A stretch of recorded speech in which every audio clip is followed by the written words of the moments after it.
Naniniwala tayo doon sa kasabihan na habang may buhay, may pag-asa. habang may buhay, may Pag-asa. habang may buhay, may Pag-asa. pagsubok.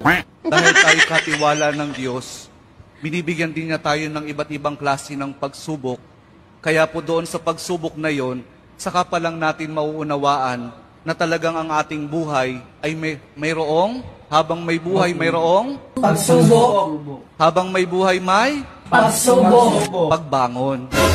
Huwag niyong hayaan na kapag meron kayong pinagdaraan ng pagsubok, ay hindi kayo babangon. Kailangan meron tayong pagsumikap na pagtsatsagaan natin yung ating mga pagsubok na pinagdaraanan.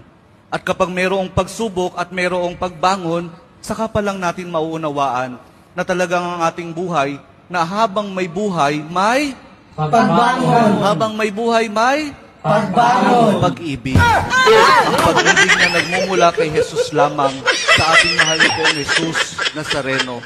Dahil doon, kapag naunawaan natin itong mga bagay na ito, na habang may buhay, may pagsubok, may pagbangon at may pag-ibig na nagmumula lamang kay Jesus, saka pa lang natin mauunawaan at matatanggap na talagang habang may buhay, may Pagsubok. Pagsubok. pagsubok. Tuga.